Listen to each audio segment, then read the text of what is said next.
The battlesmith, basically, is a very unique artificer because they don't put their technology, their skills into making something from themselves. They make life, artificial life. They create a steel defender, a companion that aids them in combat and daily activities. But you're probably wondering, what about the lore? Like, yes, you got the artillerists that make rockets and nuclear bombs. Then you got the armors that got full-on Iron Man suits. What's so special about battlesmiths? Well, maybe we should just really elaborate on the basics real quick. Yeah, so the basics is the battlesmith is a very, very versatile subclass. They can be up in the front lines and they can heal. That's kind of what they're known for, is they're the healers out of all of the artificers. Very good at healing. But what makes them unique is that they have a steel defender, a artificial companion that they have created, which can be multiple things. It could be like a type of animal, type of monster. It could be like a snake. A robotic version. Yeah, a robotic version of some sort of creature or anything that they can create. So, you want to start with the lore? Sure. So the lore of the battlesmiths is not as big as the rest, but it's still, I think it's kind of, it's a nicer one. They kind of put a lot more into this art. Well, like the armorer who creates obviously a suit of armor for themselves, and they're always like improving it, and it's all for them.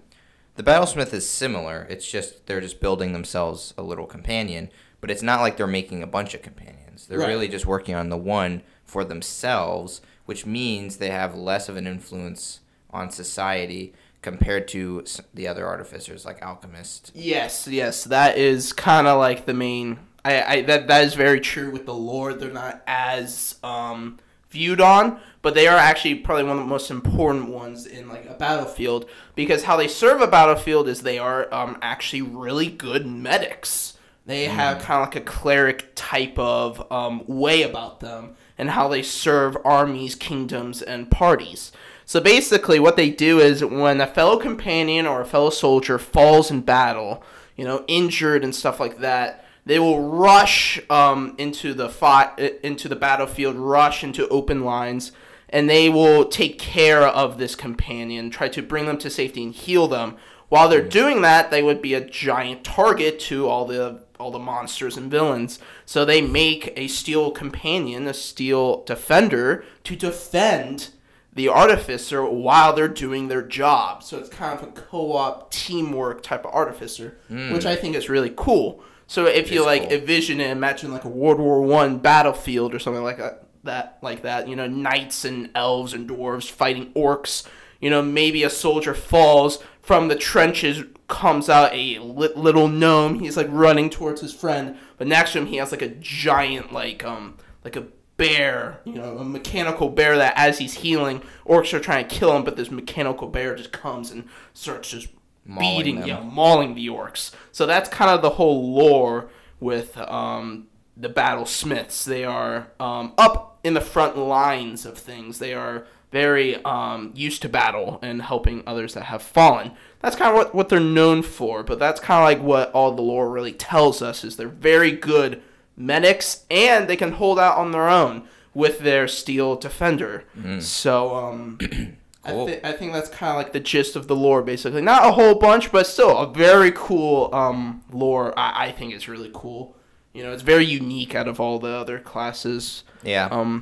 Perhaps the class was itself made to be for medics. Yeah, I think it was. Yeah, they want not like a cleric, like a priest, but they want like a like a World War II, very modern medic. What's that, like a field medic? Yeah, a field medic, the Red Cross medics. Yeah. Yeah. Cool. But it would be like an orc or a goblin to target the medics. That is true. So you gotta have those steel defenders. Very frowned upon. So yeah, that's why they're like, we need some defenders. So they got a personal bodyguard that just beats up a lot of things, and they could be in various shapes, which we will talk about soon. But now, how about we go to the role playing? Role playing. Yeah. So how would you role play a battlesmith? Obviously, you can role play however you want, but maybe there's some things that the lore can give us that will make it easier to Yes. So I kind of thought about it. I was thinking, like, how could you make your battlesmith unique? And one of the ways is you can customize your steel defender. your companion. So it kind of says that it kind of needs to be bipedal or needs 4 legs.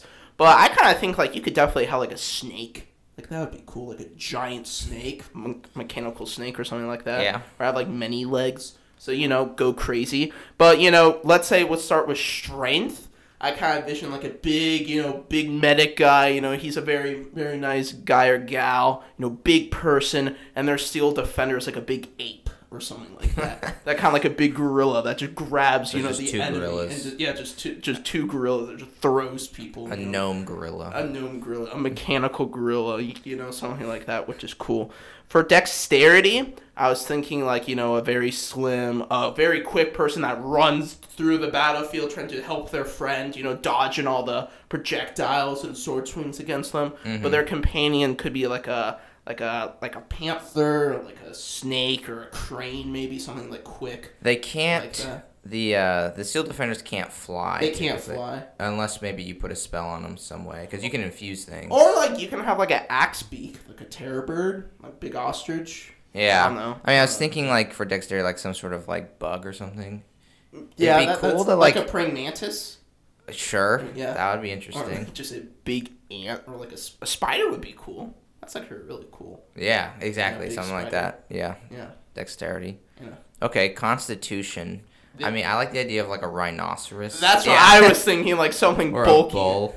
Yeah, like huge metal like horns. this time actually constitution kind of has like, actually you can roleplay if you're a tough person. You want a tough, big rhino, but or something like that. Maybe a bear. Too. I mean, the steel defender stats don't change, so it's really just. I think they have like a rending attack, but like you can flavor rhino, like you can definitely do that. Like instead of it saying you smack it, it smacks it with its claws, you can say, oh, it stabs it with his horns. Like that's not too crazy. No. That's exactly what you do. Yeah. So, but like making a rhino versus a spider companion, they're gonna be the same stats. Yeah. So same stats. So it's really all about role playing. All about role playing. I do definitely like the rhino, or maybe like a mini elephant. It kind of like grabs someone with its trunk, that throws them around, stuff like that. Or just like a super mini, like rhino. Like it's like cat size. It's like but it hits really hard. You know what I mean? So, so it makes the stats make a little more sense. So like all you see in the battlefield are orcs like tripping, breaking their legs. Their shins are just gone. As a mini rhino just like breaks. Oh god, that would be your horrifying. name could be like whatever, the shin breaker. The shin breaker, yeah. Pretty scary. I believe the next one is intelligence. Kind of. A monkey. Chimpanzee. That's kind of the same thing going with an ape, but like, maybe you want like a owl. Like that's wisdom. Yeah, that's true. That is so I kind of feel like maybe like something intelligent, something like a dolphin. I'm just kidding. A dolphin with legs. It's a fish out of water. It's like flopping. Yeah, something like that. Yeah, I mean pigs. Pigs, They're smart. You could have a little teacup pig that just rends people. Its hooves are actually like serrated. It's got mini tusks. Oh, yeah, that would actually be awesome. It would. Man, there's a lot of good options here. Yeah, the next one is wisdom. Sadly, they can't fly, but I feel like you can definitely homebrew that. You can have like a flying one. Well, you can. You as an artificer, you have infusions. So you can give it flying. You probably could some way. Yeah. Yeah. So make like a big owl, like a giant owl, giant eagle. Something cool like that. Well, eagles, for some reason, charisma. Or you could just say, like, it flies, but it can't fly, like, too high or something. Of course... Kind of like hovers, you mean? Kind of like a... Yeah. It kind of like an R2-D2 hover. Yeah. You know what I'm saying? Because it's not... Well, he can fly. It's not going to be... That's true, but... If you watch the Clone Wars, the Lego games. Lego Star Wars. That's a throwback. They made a new one, so I don't see. But, like, if it was, like, a flying... steel defender, it wouldn't be flying from like wings. It's made out of metal, although planes. But it would need some sort of jet. You know what I mean? Some sort of propulsion. Well, I kind of do you remember those helicopters in Avatar? They're real, but they kind of like the helicopter wings. Oh, the blue people Avatar. Yeah, the blue people. Not the Last Airbender. They don't have helicopters. I was like, imagine like an owl, like a bird that its wings are like a bird-shaped wing, but in the middle it has like a little propeller thing that lifts it up. It's like a hovering drone. You know what I'm saying? That would be cool. That would be cool. Yeah, that would be cool. Or like you just have like a bug. We're getting a little more too techy, I feel though. Because it's supposed to be magic. Well, it You can't mean- be magic. Yeah, it kind of like shoots So maybe it could gravitational fly. force, kind of like pushes. Well, actually though, it's magic. Why do we don't? It doesn't need That to is- make that sense. is It doesn't true. need to have engines or anything. You That's just true. can magically fly. That's true. Yeah, that's very true. And then I think we just did wisdom, right? That was wisdom. As an owl. Yeah. And then charisma. The Steel Defender is just like a very like ripped, attractive like metal dude. Squidward. The attractive Squidward.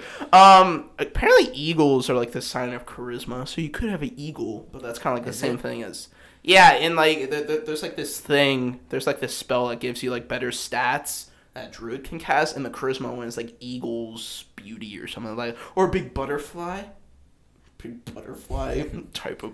Or it could just be like a golden retriever. Yeah, just a dog. Everyone wants a to pet general it. dog. Yeah. General dog, yeah. So I think those are kind of cool stuff that you could do with yourself with like a Steel Defender, kind of like for role-playing stuff, you know? Could be a puppy. Maybe a puppy, but like when it bites, it just, you see grinders just like... Yeah. Yeah, something like that. Go ahead. Yeah, okay, so that's cool. Is there anything to say about the actual Artificer, though? Right. Yeah, so so for Constitution, you're just tough, you know, maybe like you got the Wolverine hair, the sideburns, you know, you're just healthy. Maybe you're a dwarf. They're big on con. Intelligence, you know. Well, very yeah, good, right? just like the Armorer, but probably even more so. I think the Battlesmith would definitely have an attachment to their Steel Defender. Yes. Although Steel Defenders are kind of expendable, unfortunately. You could definitely roleplay it to be like not expendable at all, and if it dies, you can just make a new one. But you get like super emotional. Apparently, in the lore, they say they do create life. So apparently, that thing is living with magic. Like it can feel. I don't know, but like it's like they say they problematic. create life. So if it dies, you're killing them. That's sad. But it's actually pretty easy to heal. So. Cool. Yeah, because you're allowed. We'll get to it, but as the Battlesmith, you can just kind of like cancel that one and make another one. But is that murder, or is that just like taking the consciousness and putting it into another? That would be another role play. Like it's your same pet. If it dies, you just have to rebuild it, and you can. And then it wakes up, and it's the same. Yeah, thing. maybe in a different body, but it's like, oh, you're back. Yeah. Or you could roleplay it where it does die every time, and then you just are in a fit of crying every time. Just like major depression. Or like, you defend it. Yes. You're scared to let it fight. You make a new one, it's like, you're not the same as Thomason version 1. Yeah. God. Yes. Yeah. But yeah. For intelligence, you're just very smart. Maybe you got like the... Well, we don't have to go through each one. Yeah, not each one, but like, just have attachments. Maybe when you're charismatic with your pet, you make it do tricks. Your wisdom, you and your Steel Defender, you guys plan stuff. Who can say that thing won't be super intelligent? It is AI. Yeah. Stuff like that. Yeah, if you're like definitely you could incorporate the Steel Defender in your character in ways that are not just combat. Mm-hmm. Like maybe you're a magician and like. You have a little monkey Steel Defender that like helps you do the tricks that no one sees, or that would be. I'm pretty sure these things are large though. Like that's what big monkey. You can make whatever size you want. Can you? It's a dense monkey. Oh yeah, I it's guess hard. That is true. Yeah, very dense monkey. No, I think it's medium, but medium can vary. Dwarf is medium. A minotaur is medium. Right. It's just like okay. So it varies. Yeah. I think it's only to height. Like I think it's width that determines how big something is. So I guess if you were a super fat minotaur, you would be classified as large. So bulky minotaur. Wow. But yeah, height just means nothing. You can be like 3'4", and then it goes up to like 8 foot, 12 foot. You're still medium. Like I'm just like okay, so it's height. Well, it's a range. Yeah. It's a range. Like humans are medium, even though we vary. Yeah. Yeah. But like you're telling me a halfling is the same as 12 foot half giant. Halflings are small. Are they? Yeah. Oh, they are. So dwarves are medium. I think the smallest medium. So dwarves are still like 4 foot. Yeah, no, it's a big difference. They're taller than gnomes and stuff in halflings. So. Yeah, I love Like a halflings. foot. So, yeah. Okay, anything else for role playing? No, I think that was good. All right, let's run through the stats real quick. So the Steel Defender gets some spells, as they all do. So at 3rd level, they get Heroism and Shield. Here we go. We're getting into that protector. Very do fitting, the right like thing. Red Cross type of, Yeah, medic. for sure. At 5th, there is Branding Smite and Warding Bond. Okay. At 9th, there is the Aura of Vitality, which is what it sounds like, and Conjure Barrage. These are quite unique spells, not often used. Well, that's just because they're for artificers. Right. Anyway, at 13th, the Aura of Purity spell and Fire Shield. Those are cool ones. And then at 17th, you get Banishing Smite and Mass Cure Wounds. So some more healing. The Artificer is already a pretty good healer. Oh, they're really good. Yeah. But I like how this one isn't all about healing, but it is kind of all about defending, which is interesting. Okay, and then let's get into their traits. They don't have a ton because they're all kind of focused on their Steel Defender. But at 3rd level, they become battle ready, which means they become proficient with martial weapons, which is cool. So if you were to start out as an artificer, I would just go ahead and pick a martial weapon or something. Get it? Because you're going to become proficient with it, so you might as well just not be proficient for the first 2 levels. It's fine. And then also with Battle Ready is you can use your intelligence for attack rolls. That is super good. If it's magical, right? No, I think it's just any attack rolls. I mean, I thought it was a magical attack. That's what I read, but which is kind of dumb. It's like no, I think it's any of them. Maybe it could be any of them, but like it. I remember reading it was like I remember thinking I was like, that's dumb. Like, how come it has to be magical? But that's not how magic attacks even work. There's normally like a spell save. A magic weapon. That doesn't make sense. Yeah, I don't know. I could misread. But anyway, what we're getting here with Battle Ready is that the Steel Defender, although is an engineer to some extent and magical, they are also a combatant. They know how to fight, and they're made for that. Yes. So they're the battle. I mean, they're called battle smiths, and that's a really good name because they're the smiths for battle. You know what I mean? Anyway, also at 3rd level, you will get your Steel Defender, which is the important part. So ripped 1st and 2nd level, you're just kind of there, just like. Well, no one has really specialized yet, so you just have your regular artificer stuff, which is cool on its own. Yeah. But Steel Defender, there's a lot I could say. They have their own stats, which you can look at, but I'll just give the brief gist of what the Steel Defender is. So it has an attack, which is good. It has a heal, which is like really good. It can heal itself and other like things. Yeah. I believe, like vehicles, which is sick. Yes. Yeah. It's pretty awesome.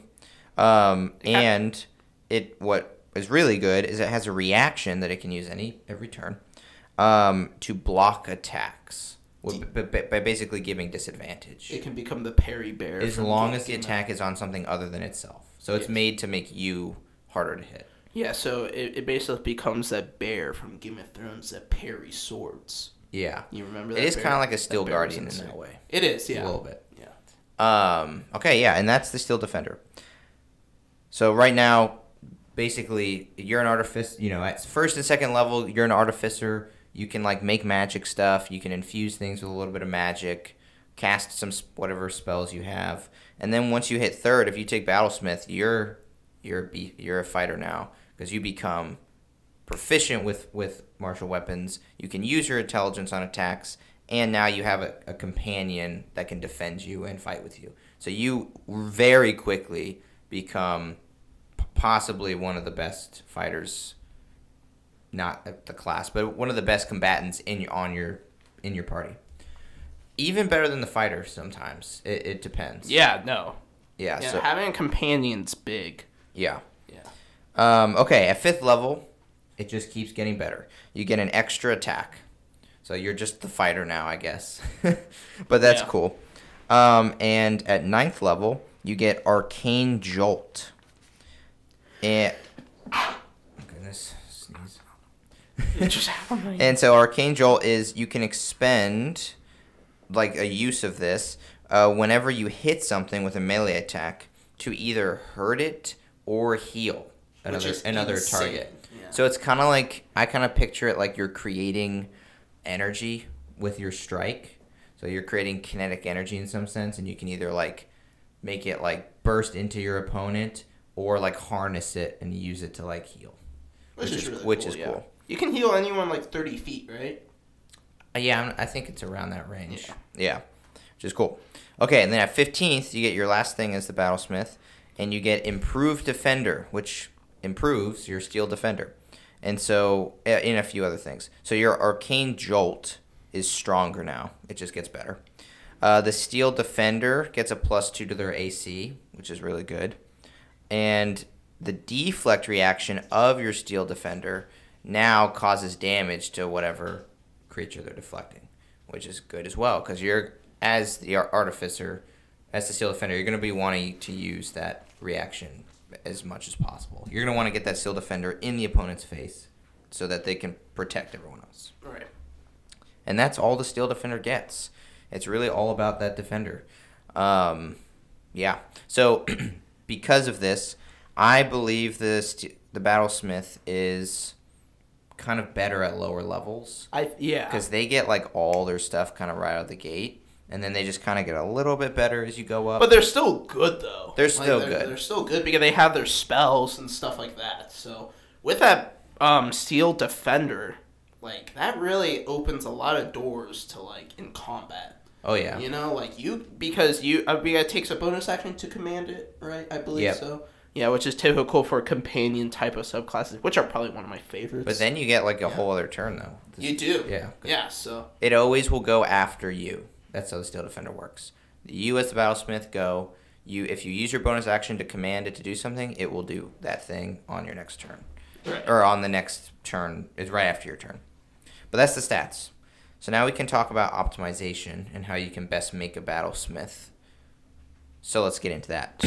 So firstly, you want to be, as all artificers, very intelligent. Your intelligence, especially in this subclass, will help you greatly. Because all your attacks, instead of strength or dex, can be used with intelligence, which I'm not really sure how you explain. Yeah, if you're an artificer, you need to... Yeah, always bump up intelligence, you know. You can be all sorts of... You can be really any race, but the best are probably like humans, elves, gnomes, maybe dwarves, you know, stuff like that. So. Yeah, in this case, because most artificers, you know, you want to be a gnome, basically. But in this case, because you're fighting, constitution and strength are actually pretty important. Now, you do have a defender, which helps, but there's no harm in making yourself tougher because you will be on the front lines, probably. So, you do want to focus on constitution and strength besides intelligence. Not before intelligence, but they should be your next two. Dexterity you could do depending on the way you plan on fighting, but you should probably go into constitution or strength. Constitution is good because it makes you tougher, and you're using intelligence to hit anyway, so strength isn't as important. However, strength can be important if you're trying to get better armor. So you do got to think about that. So I would probably go get that strength as high as possible so you can put on the best armor you can, because you're a defender, you're kind of a tank. Yeah. Which is very... Yeah, very smart. Yeah. I always say with the Artificer that you should max out your intelligence before taking any feats, except for a couple of the subclasses. But this is one where you can consider taking great weapon fighting, because you are, again, like just a big brute at this point. And then heavily armored wouldn't be bad either, to really just get that defender going. Yeah, really. But other than that, get that intelligence up. Another thing you should have is mending, because mending can be used to heal your Steel Defender. The only other thing, if you just really can't decide on your cantrips, mending may not be necessary because the Steel Defender can heal itself. It doesn't do it a lot, though, but mending is a cantrip, right? It is. So it's free healing to your Steel Defender for free. It is. It will take an action, of course. It's really good, but that is good. Yeah. And you heal it for like 2d6s per spell slot, I believe. So if you do it... Oh, well, actually, no, there is no spell slots. It's mending. No, but you can cast things at higher spells. I don't think you can with... No, cantrips? Maybe not. Maybe. I don't know. Okay, and then infusions, just the two that kind of, I think, makes sense with the Battlesmith are enhanced defense and enhanced weapon. Because you're the fighter artificer. The armorer is too, but I think here you're a fighter. Really. Yeah, fighter. Yeah.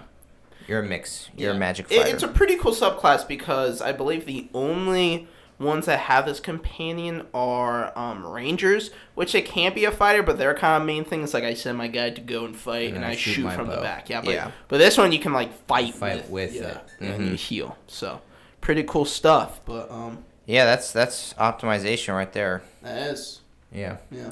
Okay, so that means we're at fun facts and extra ideas. So for some fun facts, your steel defender can be, as we say, anything you want. And it can either have 2 or 4 legs. 2 or 4 legs? Yeah. So you could theoretically have like... Oh, that means it can't be a snake. It's gotta be a lizard. You can definitely make it a snake. Like, how come it has to have 2 or 4 legs? Well, I guess they can't say, like, you can't constrict. You can have a They could just have little tiny legs that just stick out. Have you ever seen the... Don't do anything. The leg snake? It's a lizard. It's classified as a snake because it has a snake body, but it's evolving, and all it has is 2 little arms that, like, don't really work, and they have, like, little hands, and when they slither, they don't use their legs. They're kind of just there. So when they rear up like a cobra, it looks like they're like surrendering. So I gotta find a picture, but it's the funniest thing. Oh god. They could be fake. That's actually. I bet it was photoshopped. Yeah, I bet it was. I have seen photoshopped pictures of animals and I've been like, oh my god, that's the craziest looking like lizard. But like, and it's like, oh wait, that's not real. But you could have a snake that you said it does have 2 limbs, but they're just useless. And it's just like the don't kill me. Yeah. Snake. Yeah. Cool. Couldn't have a centipede. Be too many. You could have a behir. That's like that. Do you know what a behir is? Mm-mm. They're like these dragon snake things that have like a bunch. They're like they're like a mix of a snake, a dragon, and a centipede. They have like a bunch of legs with claws, and they shoot lightning. They have like little horns, but they eat you like a snake. They'll just wrap around you and just swallow you whole. You have like a little behir or like a cockatrice. A griffin one would be cool, or an owlbear. Ooh, an owlbear. A little owlbear steel defender. Yeah. That would be cool. That would be a cool one. With your wisdom and strength. Oh, there it is. See, we were talking a while ago about like what each other's like characters would be. Like being the owl and all about wisdom. Yeah. Although that's different than intelligence. But maybe I'd have like a steel defender. You probably have very high wisdom compared to me. You know? The character. Yeah. Okay, anyway, extra ideas and fun facts. So that... First, I don't have any more fun facts about extra ideas. What would happen if you went inside of your battle? You know? Like a mech suit. It's like a mech... Well, I guess that would be armor. Well, I mean, I was thinking... Or you can ride into battle. Ride it into battle. You know? Should be cool. Go on your mini rhino, man-sized rhino. Or like a triceratops. So you just have like this huge shield in front of you. That would be actually and it makes really sense cool. for the defender thing. Yeah. That would be cool. That would be cool, yeah. Yeah. That would be very cool. I think they should give the steel defender, like, you should be able higher level to make like a swimming one or like a flying one. So let's say you're doing like an underwater, you're not going to have like a bear. Just, you know, maybe the bear has like little submarine propeller things that just comes up from its sides and just goes with you. You know, stuff like that. Maybe have like a dolphin or shark. That would be kind of cool. A seal. Or a turtle. Well, that's the thing. You have a turtle. That works. You can make different ones. So, like, if you know that your party is going to be going into the water, like that night, you can make a steel defender. That makes sense. A sea turtle works. Yeah. In the rules. 4 limbs. Yeah, 4 limbs. Yeah. Huh. Yeah. A seahorse. Could ride it into battle. Hold on, it's going to take me like 10 minutes. Yeah. Slowest animal on Earth. Yep. Yeah. Yeah. Actually, yesterday was Earth Day, I believe, so. Was it? Yeah. Oh. So let's go, Earth. Stay alive. Good job, Earth. Hopefully we won't kill you. Yeah, we say that as we are killing. Actually, apparently we are doing better with global warming. Scientists say. But those scientists. Yeah. Always giving us hope. Yeah, giving us hope. Well, this will probably be the end of our episode, the last Artificer episode. So I hope you liked it. Personally, my favorite out of all of them is the Battlemaster. Smith. Battlesmith. I don't know why. God, I have Battlemaster in my Battlesmith is cool. The Battlesmith. I think the I'm really Battlesmith is conflicted. really unique out of all of them. You know, Yeah. very cool. I love the companion stuff. But yeah, do you have a favorite Artificer? It's hard. The Alchemist, I really like the Just randomness. The random. You're just like, it's just cool. I have no idea what this does, but here you actually, it's like full of acid. It depends what kind of game or character you're playing. If like, it would be fun to play an Alchemist character that does the random potions, just to kind of have fun. I'd say that's better for like more experienced players who have like been strategic so many times that it's not even really, a thing anymore. Like maybe they're playing with less experienced people, so like they don't need to be so strategic. So that's Alchemist. Artillerist, that one is fun because I think the strategy can be difficult actually, because you need to kind of find somewhere on the battlefield, set up shop, and then kind of keep things at a distance. So that honestly seems kind of difficult. Especially, there's so many different creatures you can fight. If you're fighting like a bunch of goblins, that wouldn't be too bad. Also, I think the Artillerist is like the best last stand, rivaled with the Battlesmith.